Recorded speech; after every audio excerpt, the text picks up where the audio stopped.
Hi Space Monkeys! So we are back from E3. We wanted to share with you that demonstration, which is a mix between a technological demonstration of the engine that we call Voyager and the actual game with some gameplay elements. So here you can recognize the big mothership that was in the trailer. Of course, it's not the same level of quality. This is a work-in-progress assets. But again, we wanted to share all these materials with you. As you know, the game is in development. We still have a lot of things to do, but it's cool to share with you where we are on that spaceship part. So here, the mothership is like a home, a house for the player. That one is about 400 meters long, and you can have your crew inside, of course your main character, but also your spaceships.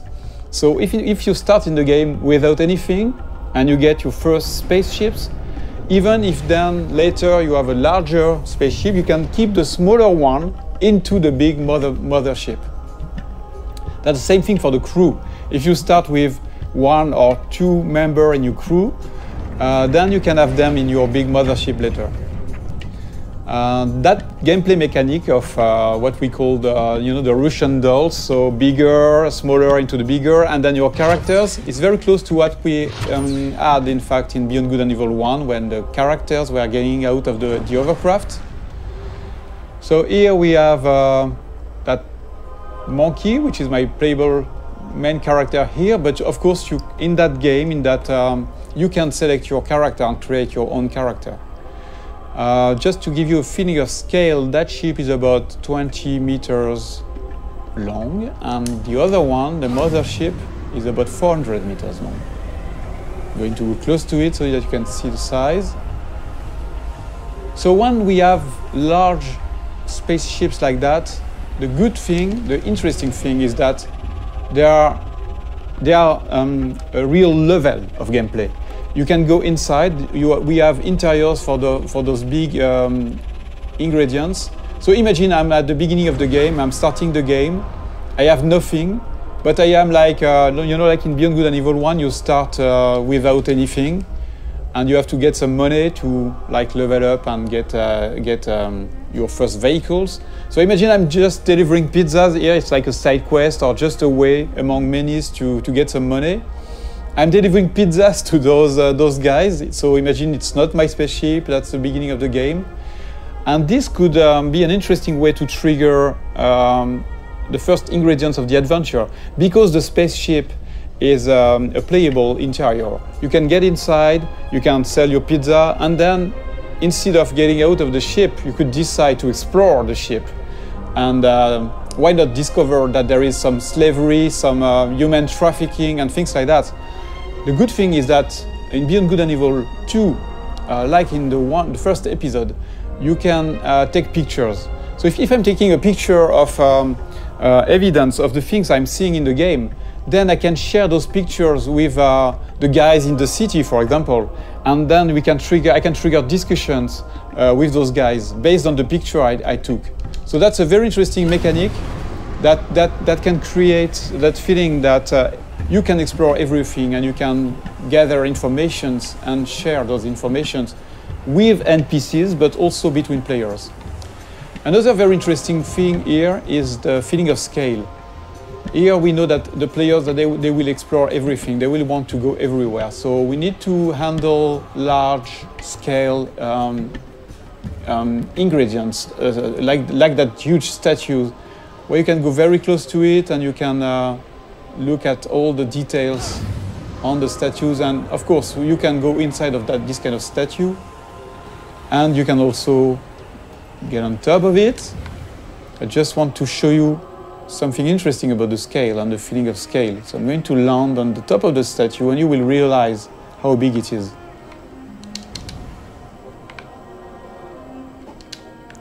So here we have a wonderful vista, and I want to show you. So I'm going to go more in the developer edition mode, where I can move the camera very easily, and you can really notice and understand the feeling of scale when you look at that little monkey on top of the big statue. This is just a part of the head of the statue, and you're already very small. And it's very interesting to understand the scale of things. Here you see that the statue is really, really big. The statue is about 700 meters high. And the very interesting thing, again, is that, in fact, that statue, which is big, is just into a big city that is very small, in fact, compared to the continent here, the size of that big island, and which is a small part of a big planet. So you realize that you are just a little dot on that big planet, which is, in fact, just a small planet around a bigger one, which is a small dot in the big universe. So when we started that technology, we thought that we needed to handle that feeling of scale and in a realistic way. Before going into details, we wanted to make sure that the engine was capable of handling this kind of thing. When you look at this sunset, it's not exactly a sunset made by artists. It's really the combinations of physical ingredients, you know, the light that is changing depending on the atmosphere. So you can see here the different colors. And the fact that, of course, the planet is rotating around in space, around the big planet. So here I'm doing a kind of time lapse. I'm modifying the time so that you can understand better how it works. You see that everything is turning like in a real solar system. So yes, I'm increasing the speed. You see the night here with the cities. So another important thing is that you can, at any time, you can go everywhere. So if I'm going into another city, there is no loadings and things like that. Everything is seamless because it handles that big universe in a consistent way. There is no shit or things like that. You can really appreciate the point of view wherever you are. It will be the same mechanics. So that was one of the big features we wanted to make sure that we had before showing the game to the public, to everybody, so that we wanted to make sure that the technology was working and this big ambitious game was feasible. I'm going back to my spaceship. I want just to show you some gameplay ingredients. I'm going to change a little bit the time so that we have a bit more sun. Yeah. So that spaceship is very, very nice. It's very close to the Beluga we had in Beyond Good and Evil 1. It can handle very large speed, but it's also very easy to do loopings and trigger very fast movements. So it's a dogfighter. I can increase the speed. So this is a classic plane speed we have on Earth. We are about 1,000 kilometers per hour. But you can increase that speed dramatically, like this, for example, and you will see it. So the speed is increasing now. You see that it's about 5,000 kilometers per hour. Let's go back in the city so that we can really understand the speed. And I can increase the speed again. Whoa. Use some tricks, movements. And then we are going to do a looping, for example. So you can combine anything, any movements. And the very nice thing too is that you can even increase the speed to 20,000 kilometers per hour, which is a lot. I'm going to try, to drift like that. So at any time you have the drifting mode, you have all these very interesting movements. But of course, the biggest things you want to do in this kind of situation is to go in space. So let's trigger higher speed. And you see this little effect around the spaceship is because of the friction of the atmosphere. If I don't increase my speed, there is no reason to have more friction. But if I'm increasing the speed, you will see that the effect is stronger. And same thing if I'm going very, very fast. So depending on the quantity of atmosphere, you can have a stronger effect. Until you start burning. But you see, with those very high speed, you can really travel very, very far and very fast. Just changing the time of the simulation so that we can appreciate the wonderful view in space. So if I decide to go on this planet or the satellite, which is somewhere around there, I can go there seamlessly. And the more the further you are of the planet, the faster you can go because there's no more atmosphere, so no more friction. So here still have a little friction. But of course you can go back onto the planet whenever you want.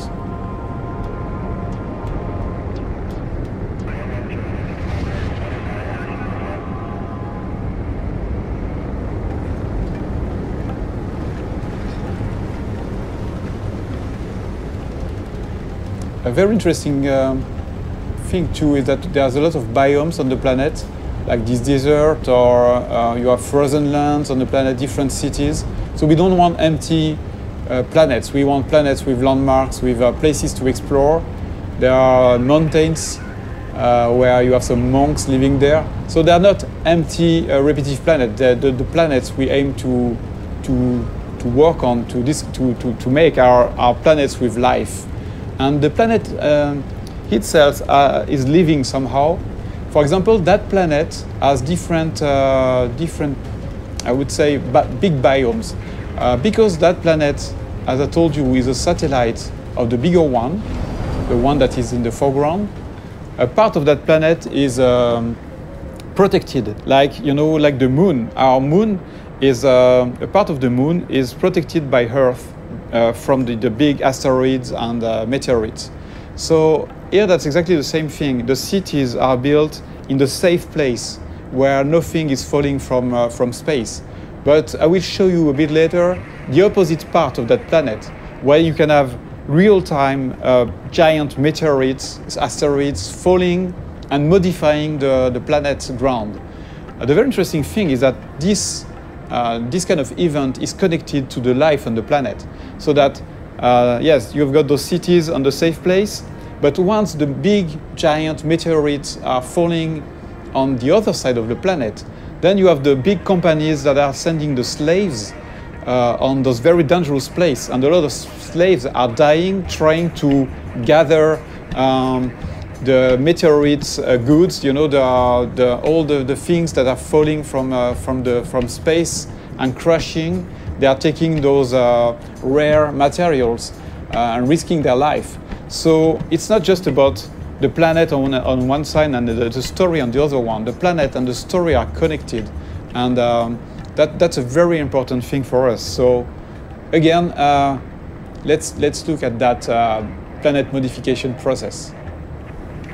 Okay, so now we are back on the other side of the planet, the side that is bombarded by meteorites. Here, we just want to showcase the ability that we have in the engine to modify the whole planet in real time.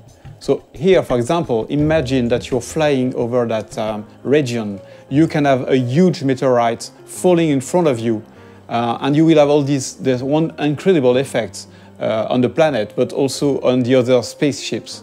So that's a very important feature for Beyond Good and Evil. We want interactivity to be the heart of the whole experience, not just with characters, not just with spaceships, but also with a big, huge planet. So thank you for watching that video. This is our first Space Monkey debrief. Many more will come, and we would love to have you leaving us your comments on this Space Monkey program site. So please comment, tell us what you think, and expect way more videos like that. Thank you very much.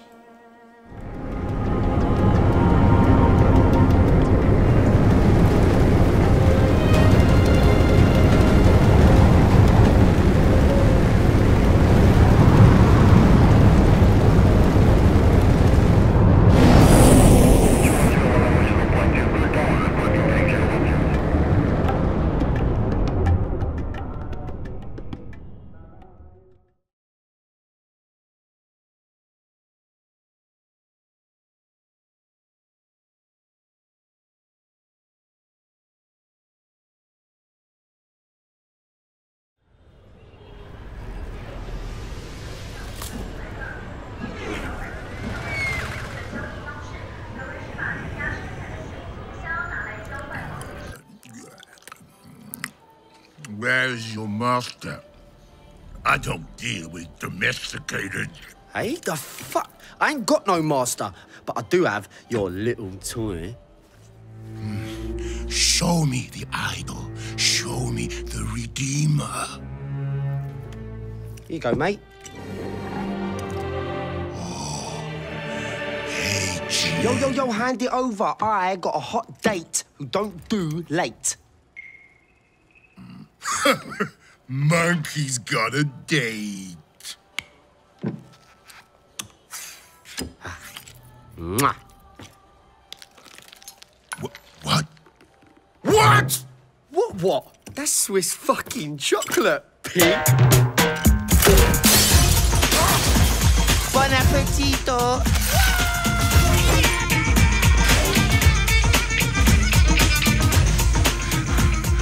I want every fucking cop in this fucking city after that fucking bastard! Grab my chassis, Noxie!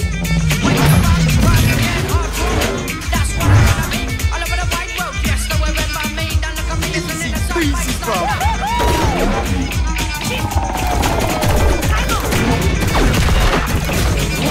Bang, bang, motherfuckers!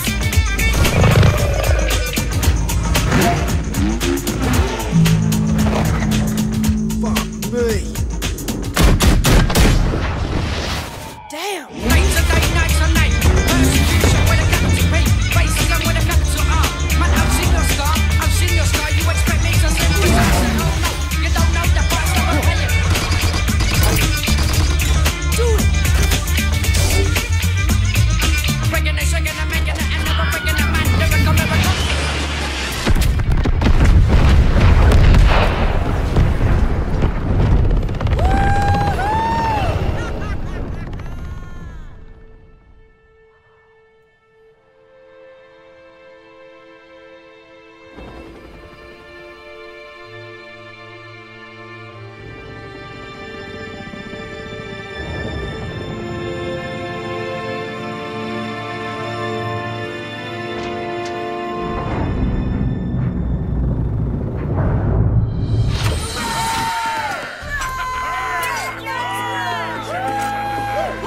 It's about bloody time.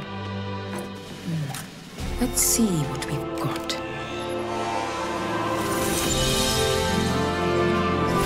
Moksha, just as Yama described it. True freedom lies beyond.